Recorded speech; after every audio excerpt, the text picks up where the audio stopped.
तो नमस्कार आप सभी का हमारे YouTube चैनल पर स्वागत हो। अगर आप लोग क्लास 12 फीस के स्टूडेंट हैं 2023 में बोर्ड परीक्षा देने वाले हैं तो ये वीडियो आप सभी लोगों के लिए बहुत ज़्यादा महत्वपूर्ण होने वाली है, क्योंकि आप लोगों को पता हो कि हमारे YouTube चैनल पर आप सभी लोग पूरी किताब से महत्वपूर्ण प्रश्न कराए जा रहे थे, जिसके अंतर्गत हमारे जो लघु उत्तरीय प्रश्न टाइप के जो क्वेश्चन होते हैं उनकी सीरीज चल रही थी। इसके अंतर्गत अभी तक हम लोगों ने इसमें पार्ट नंबर 3 तक डिस्कस कर लिया था और आज आपका पार्ट नंबर 4 होने वाला है। इसके अंतर्गत जितने भी आपके महत्वपूर्ण प्रश्न होते हैं, जो आपके बोर्ड एग्जाम में आए हुए प्रश्न होते हैं, उन सारे प्रश्नों को इसके अंतर्गत कराया जा रहा है। तो आप लोग सारे प्रश्नों को अच्छी तरह देखिएगा, साथ में सोल्यूशन भी आपको बताया जा रहा है किस प्रकार से आपकी बोर्ड परीक्षा की कॉपी में लिखना है, ताकि आप लोगों को पूरे पूरे मार्क्स मिल जाएं। ठीक, तो वीडियो को शुरू करने से पहले मैं आपको बताना चाहता हूं कि अगर फिजिक्स के सभी चैप्टर्स के note plus important question answer चाहिए और डिस्क्रिप्शन में मेरा व्हाट्सएप नंबर मिल जाएगा, आप लोग मुझसे कॉन्टैक्ट कर लीजिएगा। चार्ज केवल 50 रुपये है, जिसके अंतर्गत आप लोगों को फिजिक्स के सभी चैप्टर्स के नोट्स मिल जाएंगे, साथ में इंपॉर्टेंट क्वेश्चन आंसर जो भी यूट्यूब पर कराए जा रहे हैं उसका पीडीएफ भी आपको देखने को मिल जाएगा। ठीक, तो चलिए दोस्तों वीडियो को शुरू करते हैं। तो अगर हम लोग क्लास 12 फीस की बात करें तो हम लोग की जो सबसे ज्यादा महत्वपूर्ण प्रश्नों की सीरीज चल रही थी, सबसे पहले हम लोगों ने इसमें स्टार्ट किया था अति लघु उत्तरीय प्रश्न को, यानी कि जो आपकी क्लास 12 फीस होती है उसमें जो पूरी किताब से जो सबसे ज्यादा महत्वपूर्ण अति लघु उत्तरीय प्रश्न होते हैं उसकी सीरीज को स्टार्ट किया था, जिसमें लगभग आपके 82 प्रश्न थे, जिसको हम लोगों ने पूरी तरीके से समाप्त कर लिया। अगर आपने उसे नहीं देखा तो उसे आप लोग जरूर देखिएगा, क्योंकि जितने भी आपके महत्वपूर्ण अति लघु उत्तरीय प्रश्न होते हैं 82 प्रश्न, उन सारे प्रश्नों को हम लोगों ने कह सकते हैं सोल्यूशन के साथ में कराया गया है यूट्यूब चैनल पर हमारे। तो आप लोग जरूर जाकर के उसे देखिएगा। उसके बाद फिर हम लोगों ने लघु उत्तरीय प्रश्न का जो फर्स्ट टाइप होता है उसकी सीरीज को स्टार्ट किया, जिसके अंतर्गत अभी तक हम लोगों ने 21 प्रश्न को कर लिया है और आज के इस वीडियो हम लोग उसके आगे के प्रश्न को करने वाले हैं। उसके बाद फिर हम लोग और एक पार्ट आएगा और ये भी टॉपिक की तरह से समाप्त हो जाएगा। उसके बाद में फिर हम लोग बहुविकल्पीय प्रश्न बचेंगे आपके, और साथ में दीर्घ उत्तरीय और लघु उत्तरीय सेकंड टाइप 3 प्रकार के प्रश्न और बचेंगे। उस पर भी वीडियो बन जाएगा, आप लोग कमेंट करते रहें और साथ ही में वीडियो को देखते रहें, अच्छी तरह तैयार करते रहें, क्योंकि जितने भी प्रश्न मैं आपको करा रहा हूँ सभी बहुत ज़्यादा महत्वपूर्ण प्रश्न है। ठीक, तो चलिए दोस्तों वीडियो को शुरू करते हैं बिना टाइम को वेस्ट करते हुए, और जो आपका पार्ट नंबर 4 होने वाला है इसमें जितने भी महत्वपूर्ण प्रश्न होने वाले हैं उन सारे प्रश्नों को डिस्कस करते हैं। ठीक, तो चलिए दोस्तों वीडियो को शुरू करते हैं। का जो लघु उत्तरीय में जो प्रश्न नंबर 22 होने वाला है, देखिए इसमें आपसे पूछ रहा है कि तरंगार किसे कहते हैं, उदाहरण से समझाइए। ये आपकी बोर्ड परीक्षा में 2014 में और 13 में 2 बार पूछा गया प्रश्न, महत्वपूर्ण है, आपको पता होना चाहिए क्या होता है तरंगार। ठीक है, अगर आपको नहीं पता है इसे आप नोट कर लें, क्योंकि इसके आने की संभावना आपकी बोर्ड परीक्षा में बनी है। अगर आपको पता रहेगा तभी आप वहाँ पे लिख पाएंगे। ठीक है, तो पहले हम लोग समझते हैं तरंगार के बारे में, उसके बाद हम लोग उसका उदाहरण भी देख लेते हैं। ठीक है, तो पहले हम लोग समझते हैं क्या होता है तरंगार। देखिए यहाँ पे लिखा हुआ है, किसी माध्यम में समान कला की स्थिति में रहने वाले कणों को स्पर्श करने वाली काल्पनिक सतह को हम लोग तरंगार कहते हैं। मतलब आपका हो गया किसी माध्यम में समान कला की स्थिति में रहने वाले कणों को जो काल्पनिक सतह जो स्पर्श करते हुए आपका तरंगार कहलाते हैं। ठीक है, देखिए एक बार फिर समझ लीजिए, यहाँ पे लिखा हुआ देखिए, किसी माध्यम में समान कला की स्थिति में रहने वाले कणों को स्पर्श करने वाली काल्पनिक सतह को हम लोग तरंगार कहते हैं। ठीक है, तो आपका हो गया तरंगार। ठीक है, अब हम इसका उदाहरण देखते हैं। देखिए यहाँ पे लिखा हुआ है कि समान माध्यम में किसी तरंग का जो तरंगदार्घ होता है क्या होता है, सदैव तरंग संचरण की दिशा के लंबवत होता है। मतलब आपका हो गया कि समान माध्यम में किसी तरंग का तरंगार्घ सदैव तरंग संचरण की दिशा के परपेंडिकुलर यानी 90 डिग्री यानी लंबवत होता है। ठीक है, ये आपका यहाँ पे लिखा हुआ है। उसके बाद ये आगे लिखा हुआ है इसमें कि जो तरंगार्घ होता है वो देखिए लिखा हुआ है कि तरंगार्घ विभिन्न आकृतियों के हो सकते हैं। मतलब आपका जो तरंगार्घ होगा वो विभिन्न स्ट्रक्चर के भी हो सकते हैं। ठीक है, अब इसमें आगे देखिए इसमें लिखा हुआ है, यदि माध्यम में किरणें समांतर इज रेखीय हैं तो तरंगार्घ समतल होगा। मतलब आपका ये होगा यदि माध्यम में जो किरणें होंगी वो समांतर रिज रेखीय होंगी तो क्या होगा, आपका तरंगार्घ समतल होगा। ठीक है, वहीं अगर हम लोग बात करें यदि माध्यम में किरणें एक बिंदु स्रोत से उत्पन्न होंगी तो क्या होगा, तरंगार्घ गोलीय होगा। मतलब देखिए यहाँ पे लिखा हुआ है, यदि माध्यम में तरंगे एक बिंदु स्रोत से उत्पन्न हो रही हो तो तरंगार्घ गोलीय होगा। ठीक है, मतलब आपका होगा यदि माध्यम में किरणें समांतर रिज रेखीय होंगी तो क्या होगा, तरंगार्घ समतल होगा। यदि माध्यम में तरंगे एक बिंदु स्रोत से उत्पन्न हो रही हो तो क्या होगा, तरंगार्घ गोलीय होगा। ठीक है, आपको समझ में होगा। और देखिए इसमें आगे भी लिखा हुआ है कि यदि माध्यम में तरंगे एक रेखीय स्रोत से उत्पन्न हो रही हो तो क्या होगा, तो तरंगार्घ बेलनाकार होगा। मतलब आपका होगा देखिए इसमें 3 पॉइंट है। देखिए यदि माध्यम में किरणें एक बिंदु स्रोत से उत्पन्न होंगी तो क्या होगा, तरंगार्घ गोलीय होगा। यदि माध्यम में किरणें समांतर रिज रेखीय होंगी तो क्या होगा, तरंगार्घ समतल होगा। यदि माध्यम में किरणें एक रेखीय स्रोत से उत्पन्न होंगी तो क्या होगा, तरंगार्घ बेलनाकार होगा। ठीक है, तो ये आपका हो गया तरंगार्घ और उसका उदाहरण, इसे आप नोट कर लीजिए। उसके बाद हम बढ़ेंगे अपने अगले प्रश्न की तरफ। जो लघु उत्तरीय का जो प्रश्न नंबर 23 होने वाला है, देखिए इसमें आपसे पूछ रहा है कि हाइगेंस के तरंग संबंधी सिद्धांत की व्याख्या कीजिए। ये आपके बोर्ड परीक्षा में 17 में 16 में और 9 में 3 में पूछा गया प्रश्न, महत्वपूर्ण है, आपको पता होना चाहिए क्या होता है हाइगेंस का तरंग संबंधी सिद्धांत। अगर आपको नहीं पता है इसे आप नोट करना, क्योंकि इसके भी आने की संभावना आपकी बोर्ड परीक्षा में बनने। ठीक है, तो हम लोग समझते हैं क्या होता है हाइगेंस का तरंग संबंधी सिद्धांत। देखिए यहाँ पे लिखा हुआ है, इस सिद्धांत के अनुसार प्रकाश तरंगों के रूप में चलता है। मतलब आपका ये होगा कि जो प्रकाश होगा क्या करेगा, वो तरंगों के रूप में चलेगा। ठीक है, इसमें आगे देखिए लिखा हुआ है, ये तरंगे प्रकाश स्रोत से निकलकर सभी संभव दिशाओं में प्रकाश के वेग से चलती है। मतलब हो गया इस सिद्धांत के अनुसार क्या हो जाएगा, ये तरंगे प्रकाश स्रोत से निकलेंगी और सभी संभव दिशाओं में प्रकाश के वेग से ही चलेंगे। ठीक है, ये आपका हो गया। देखिए इसमें आगे ये भी लिखा हुआ है कि हाइजन के समय तक वैज्ञानिकों की धारणा थी कि तरंगों के संचरण के लिए माध्यम आवश्यक है। ठीक है, हाइजन के समय तक ये माना जाता था कि जो तरंग होगी उसके संचरण के लिए हमें माध्यम की आवश्यकता पड़ती है। ठीक है, इसलिए हाइजन ने यहाँ पे एक माध्यम भी लिया था। देखिए यहाँ पे लिखा हुआ है, इसलिए हाइजन ने एक सर्वव्यापी माध्यम ईथर की कल्पना की। ठीक है, मतलब हाइजन ने क्या माना, एक सर्वव्यापी माध्यम ईथर को माना। ठीक है, और उन्होंने ये भी माना कि ईथर लगभग क्या होता है, भारहीन होता है। ठीक है, इसमें लिखा हुआ देखिए, और यह माना कि ईथर लगभग भारहीन है। ठीक है, अगर वो भारहीन होगा तो क्या करेगा, वो प्रत्येक पदार्थ में प्रवेश कर जाएगा। देखिए यहाँ पे लिखा हुआ है, अतः यह प्रत्येक पदार्थ में प्रवेश कर सकता है। ठीक है, ये हो गया। देखिए इसमें आगे भी लिखा हुआ है, देखिए इसमें आगे क्या होगा, देखिए इसमें क्या है लिखा है कि इसका घनत्व बहुत कम है। देखिए इसमें लिखा है कि इसका घनत्व बहुत कम है, ठीक है, इसका घनत्व बहुत कम है तथा इसकी प्रत्यास्थता बहुत अधिक है।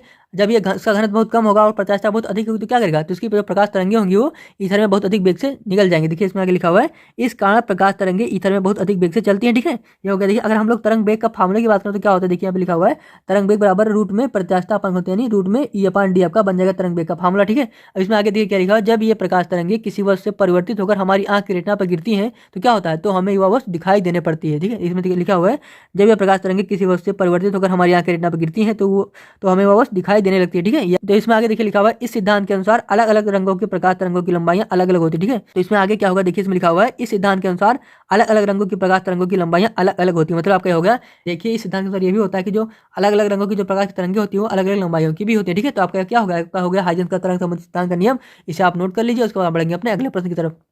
तो अगला महत्वपूर्ण प्रश्न होने वाला है प्रश्न नंबर 24। इसमें आपसे पूछ रहा है कि प्रकाश विद्युत उत्सर्जन अथवा प्रकाश विद्युत प्रभाव क्या है। इसमें आपको बताना है कि प्रकाश विद्युत उत्सर्जन अथवा प्रकाश विद्युत प्रभाव क्या होता है। ये आपको परीक्षा में 5 बार पूछा गया प्रश्न, महत्वपूर्ण आपको पता होना चाहिए क्या होता है प्रकाश विद्युत उत्सर्जन, ठीक है। अगर आपको नहीं पता इसे आप नोट करना, क्योंकि इसकी संभावना है कि 100% आपकी परीक्षा में आपको ये प्रश्न देखने को मिल जाएगा, ठीक है।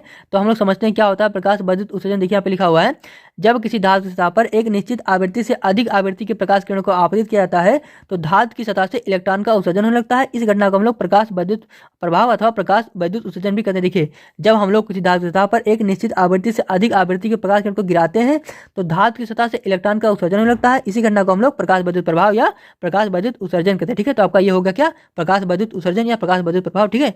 इसे आप नोट कर लीजिए, बहुत ही महत्वपूर्ण है, इसकी आने की संभावना आपकी परीक्षा में बनने, ठीक है।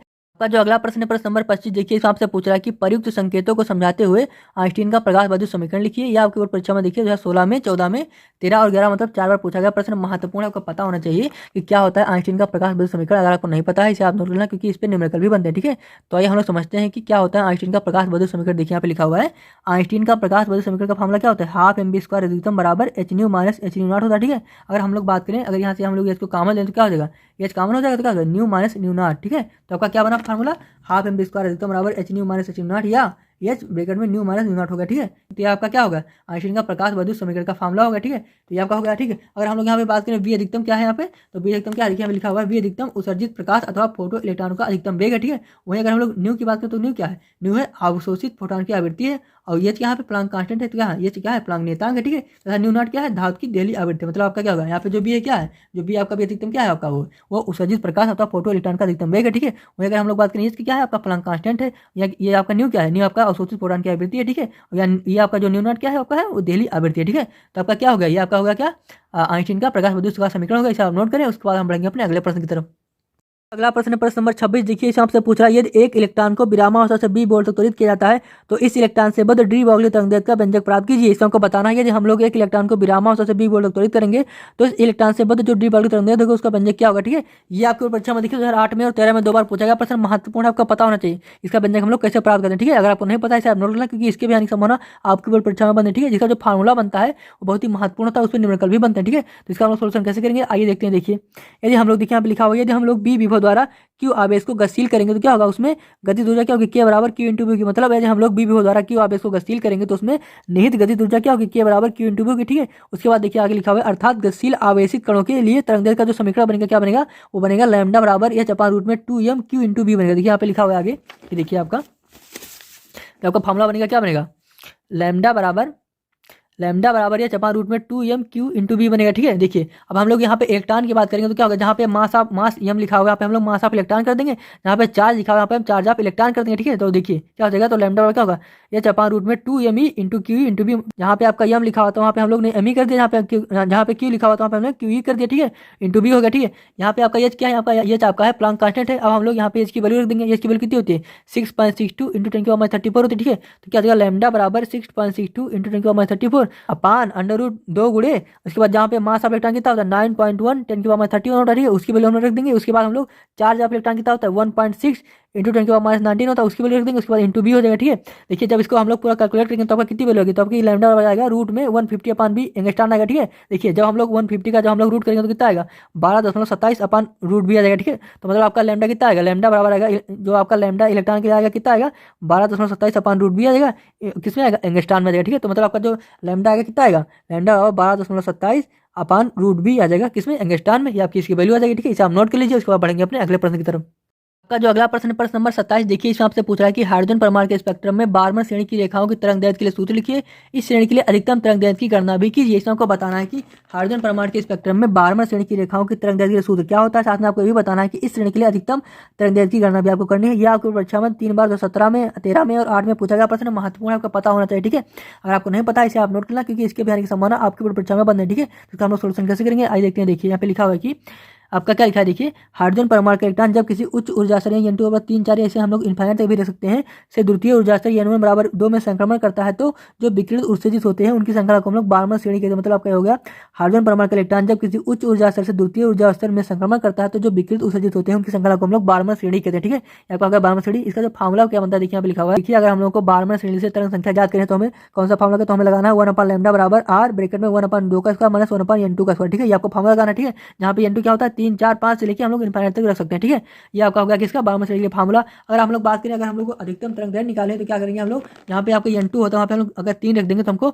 अधिकतम तरंगदैर्घ्य मिल जाएगी। इसके लिए 12वें श्रेणी के लिए हमको अधिकतम तरंगदैर्घ्य मिल जाएगी हाइड्रोजन के लिए। ठीक है, ठीक है, हम लोग यहाँ पे 3 रखते हैं। देखिए अधिकतम तरंगदैर्घ्य के लिए n2 क्या 3 हो जाएगा। ठीक है, तो क्या हो जाएगा 1/λ बराबर r ब्रैकेट में 1/2 का स्क्वायर माइनस जहाँ पे हम लोग n2 वहाँ पे 3 रख देंगे तो 1/3 का स्क्वायर। ठीक है, अब आगे देखिए क्या हो जाएगा। देखिए क्या 1/λ बराबर r ब्रैकेट में यहाँ पे 2 का स्क्वायर 4 हो जाएगा और 3 का स्क्वायर 9 हो जाएगा। ठीक है, अब क्या करेंगे हम लोग इसका आपस में मल्टीप्लाई कर देंगे, इसका इधर कर देंगे, इसका इधर कर देंगे, तो कितना हो जाएगा। देखिए 9 इधर जाएगा और 4 इधर जाएगा।